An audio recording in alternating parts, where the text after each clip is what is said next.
Assalamualaikum warahmatullahi wabarakatuh. Shalom, Om Swastiastu, Namo Buddhaya, Salam Kebajikan. Selamat siang Bapak Amidi SSI MPD. Selamat siang juga kepada teman-teman semua. Pada kesempatan kali ini, kami dari kelompok 10 akan mempresentasikan hasil diskusi kami yang berjudul Pengelolaan Limbah Batang Pisang sebagai Bahan Pupuk Organik. Sebelumnya, izinkan saya memperkenalkan dari kelompok saya. Yang pertama, saya sendiri, Salma Al-Huda. Yang kedua, Rena Miladiah. Yang ketiga, Heru Setiawan. Dan yang keempat, Aryo Yudo Lintang. Untuk materi yang pertama yaitu latar belakang dari penelitian ini. Melihat fenomena yang ada di Indonesia, yaitu banyaknya petani-petani yang gagal panen akibat ulah para anak muda yang ikut-ikutan trending dengan salam binja yang akhir-akhir ini sangat ramai dibicarakan. Akibat peristiwa tersebut, banyak sekali limbah-limbah pohon pisang yang terbuang begitu saja. Untuk itu, sebagai rasa cinta terhadap sesama manusia, kami ingin melestarikan membantu masyarakat agar dapat memanfaatkan limbah pohon pisang agar menjadi berguna dan bermanfaat bagi kehidupan masyarakat. Selain buahnya, bunga pisang atau dikenal sebagai jantung pisang dapat digunakan untuk sayuran, manisan, acar, maupun lalapan. Daunnya lazim digunakan untuk membungkus makanan, sedangkan di sisi lain belum banyak yang memanfaatkan batang pisang sehingga menumpuk menjadi limbah. Padahal batang pisang merupakan bahan organik yang berpotensi sebagai bahan baku kompos. Oleh karena itu, kami mengambil rencana penelitian sebagai pupuk kompos dari batang pisang. Untuk materi yang selanjutnya, tentang tujuan penelitian akan disampaikan oleh saudari Rena Milaidia. Baik, terima kasih. Saya akan menjelaskan tujuan penelitian dan metode penelitian. Tujuan penelitian yang pertama, menghasilkan pupuk kompos yang bernilai jual tinggi. Yang kedua, mengoptimalkan manfaat dari batang pohon pisang yang selama ini belum begitu bervariasi dalam penyajiannya. Yang ketiga, meningkatkan daya kreativitas dan jiwa kewirausahaan mahasiswa. Yang keempat, membuka peluang usaha di bidang kuli. Yang kelima, meningkatkan pendapatan mahasiswa. Next, metode penelitian. Yang pertama, riset pemasaran. Riset pemasaran merupakan proses yang menghubungkan produsen, pelanggan, dan pengguna akhir dengan pemasar melalui informasi yang digunakan untuk mengidentifikasi dan menentukan peluang dan masalah pemasaran.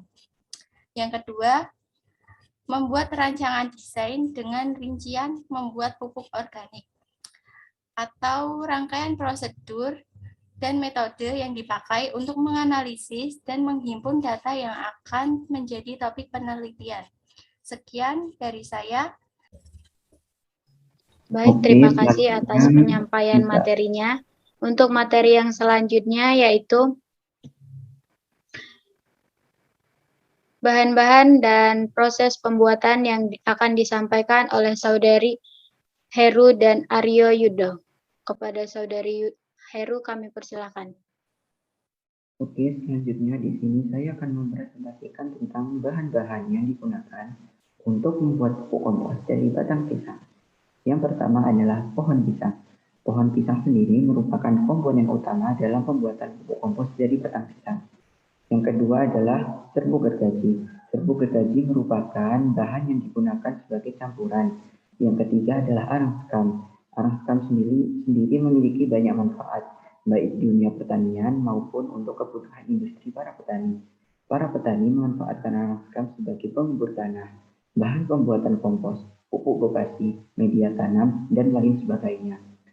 Bahan baku arang sekam sendiri banyak ditemukan di tempat penggilingan beras dan mereka menganggapnya sebagai limbah.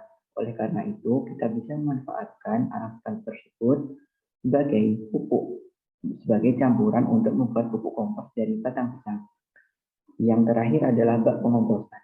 Bak pengomposan sendiri merupakan alat yang digunakan untuk mencampurkan bahan-bahan untuk membuat pupuk kompos dari batang pisang, yaitu pohon pisang itu sendiri, serbuk gergaji, dan arang sekam.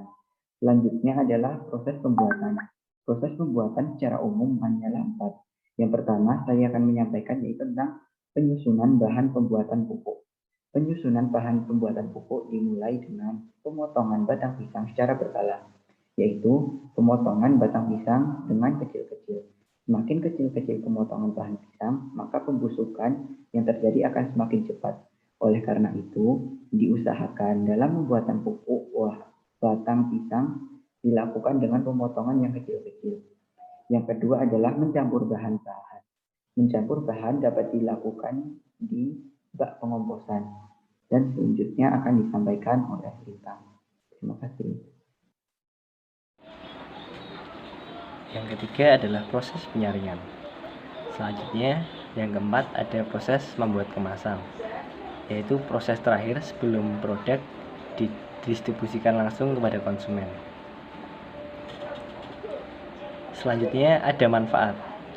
Kompos dari batang pisang mengandung C organik yang cukup tinggi, yaitu sekitar 29,7%. Kandungan tersebut sesuai dengan standar teknis minimal pupuk organik padat yang tercatat dalam Permenten nomor 70 /Permenten SR 140 /10 2011, yakni minimal 15%. Jadi, selain mengurangi limbah, kompos dari batang pisang juga bisa bermanfaat dan berdampak positif bagi tanaman sebagai pupuk. Sekian dari saya, terima kasih.